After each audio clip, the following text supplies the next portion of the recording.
ஒருத்தருக்கு நல்ல ஞானங்குது, அவருக்கு வந்து படிப்பு வரல அப்படிங்கனாக்கா, அவர் எதில ஞானமாகாரோ அதில கொண்டு போய் சேர்க்கலாம். இப்போ உங்களுக்கு வந்து ஃபேஷன் டெக்னாலஜி நல்லா வருது அப்படின்னா, படிப்பு வரலனாக்கா, படி நம்ம ஃபோர்ஸ் பண்ற நேரம் பார்த்தீங்கன்னாக்கா, அவங்கள அதில கொண்டு போணும். அப்போ உங்களுக்கு அந்த யோகம் பண்ணுது பார்த்தீங்களா, அந்த யோகத்துக்கும், இந்த படிப்புக்கும் சம்மந்தப்படும். அத நீங்க கரெக்ட்டா கொண்டு போய் சேர்க்க முடியும். இப்போ எனக்கு புத ஆதித்யம்னா புதன்றது ஜோசியம் தான். சூரியன்றது உங்களுக்கு வந்து பார்த்தீங்கன்னாக்கா, இந்த ஞானத்த குடுக்கக்கூடியது தான்.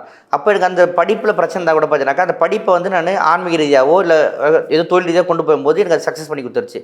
நான் போய்ட்டு படிக்கிறேன்னு சொல்லிட்டு பார்த்தீங்கன்னாக்கா, நான் 4 அரியர் வச்சு படிக்கிறது வேஸ்ட்டு. அப்போ வந்து பார்த்தீங்கன்னாக்கா, ஒரு யோகம் இப்போ நான் ஒரு ஜோசியராகன்னு வச்சுக்கங்களேன், ஒரு பையன் வரான். எனக்கு ஒரு பையன் ஜாதகம் வந்திருக்கு. அது வந்திருக்கு இப்போ. உடுமலை பேர்ல ஜாதகம் வந்துருக்குது. பையன் வந்து அடங்கவே மாட்டேன்றான், படிக்கவே மாட்டேன்றான். நீங்க ஒரு அறிவுரை சொல்லக்கூடாதா அப்படின்றாங்க. எனக்கு என்னவோ எனக்கே சொன்ன மாரி இருந்தது எனக்கு என்னவோ. அப்ப நான் என்ன சொன்னேன், நீங்க இந்த பையனுக்கு வந்து இந்த படிப்பு செட் ஆகாது.